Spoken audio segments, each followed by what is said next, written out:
crammed in here with all my water conditioner stuff because I'm gonna rewire the pressure switch on my pump. So I'll show you how I do it. Make sure the power's off, especially if it's wired to 220. Make sure the power's off. You're gonna help? Take this off.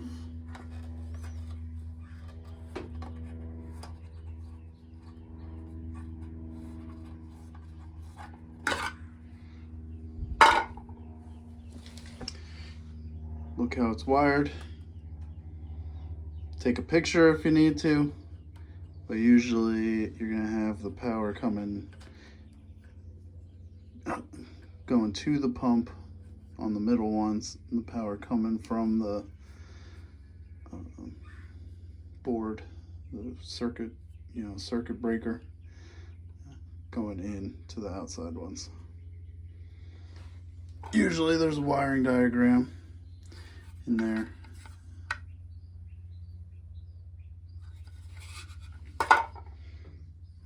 This is filled with water,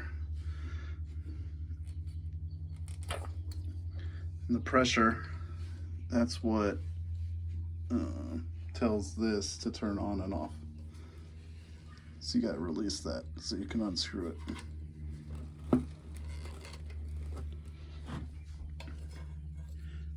Kind I have, it has like a little bite thing, so you push this in and then pull the tube out as you're pushing that in. What I'm going to do is go in the house and rinse that off. Rinse it out, make sure there's nothing clogging it up.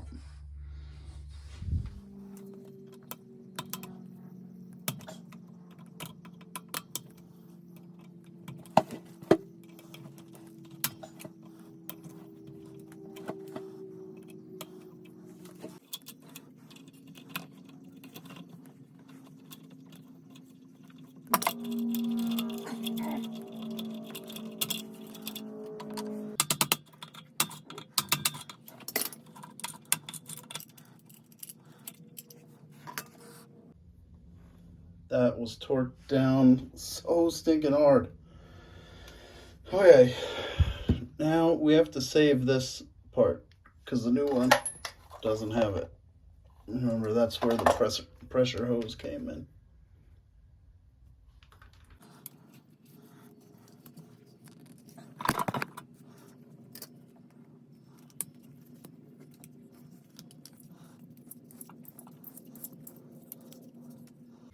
Ew, that's probably why it wasn't working.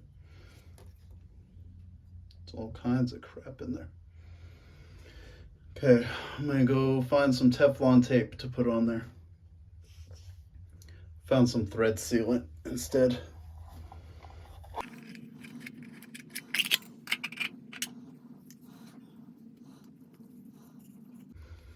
It's gonna be set up this way, so I'm gonna want to point in that way.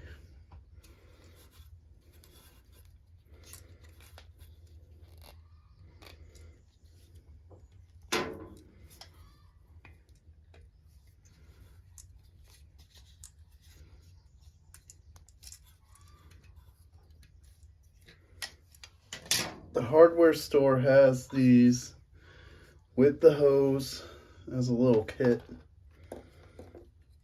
but if nothing's wrong with it, you can reuse them. I'm gonna pop these rubber washers out because I have fittings on my electric.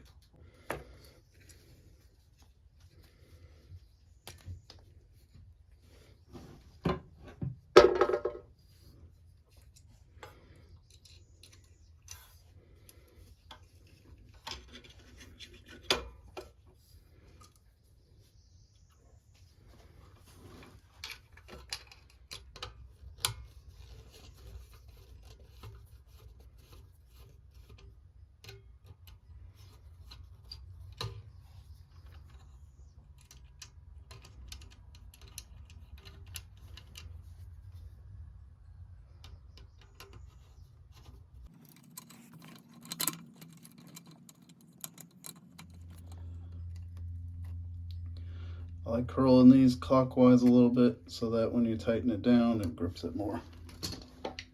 I don't know if that's the electrician way to do it or not, but gotta loosen.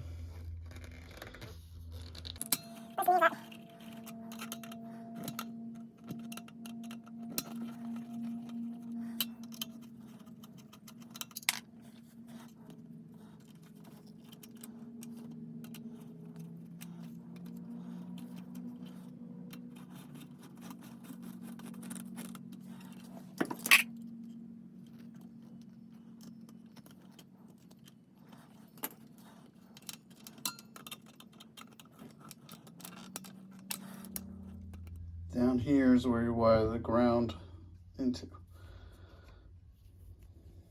So I got my ground wire down there, and I'll screw it into the bottom right here.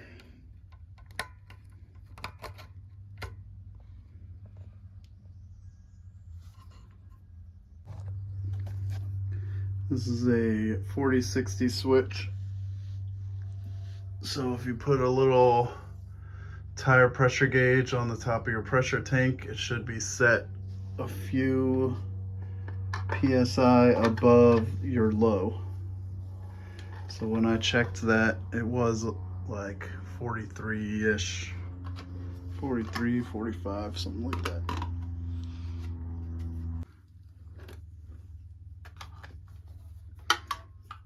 This back in,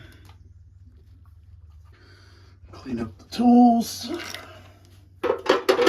Then what I'm gonna do is I'll turn the electric on, see if it gets up to pressure. Then I will isolate all this stuff and run this just to a hose and blow out whatever's been accumulating, because I'm sure there's some silt and some sulfur buildup and all kinds of garbage.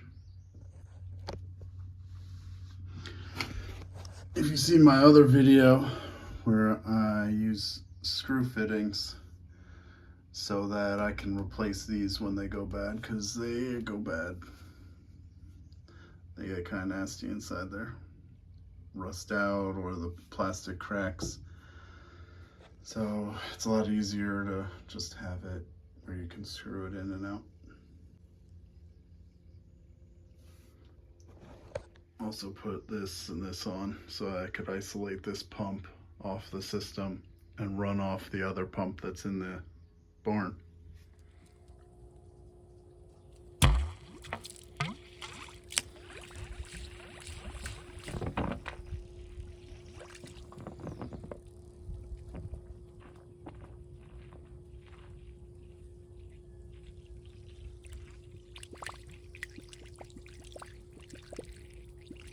Here it comes, flushing out the crap from the well. It took a while to build up that prime.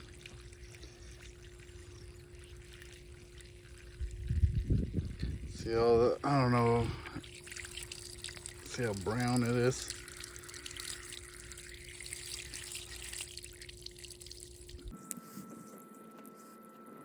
So I'm gonna leave it flushing this out for a little while. When it looks like it's coming out clear, well, probably stronger. It's not real strong right now. I'll shut it off, build pressure up, or you know, shut the hose off. Let build pressure up and see if it turns off the way it's supposed to. Oh. As well water the grass.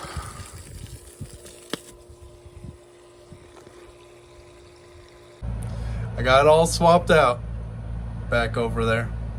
So now we should be all right running it. I still have the water running off of the barn, but that's on a different electric meter. So it's good to have this one up at the house. So if there's a hurricane, I can run this pump and have water still. I like having two operating. But what got me is when I was woke up in the middle of the night when this one was out, and I had to go fix the one that went out at the barn, so that everyone could take their showers. Luckily, this one was stuck on, and I just ran it while they all did their showers, and I went and fixed the other one and then shut this one off before it burned out when everyone was done. Well, don't let anyone tell you you can't fix it. Someone's fixed it before.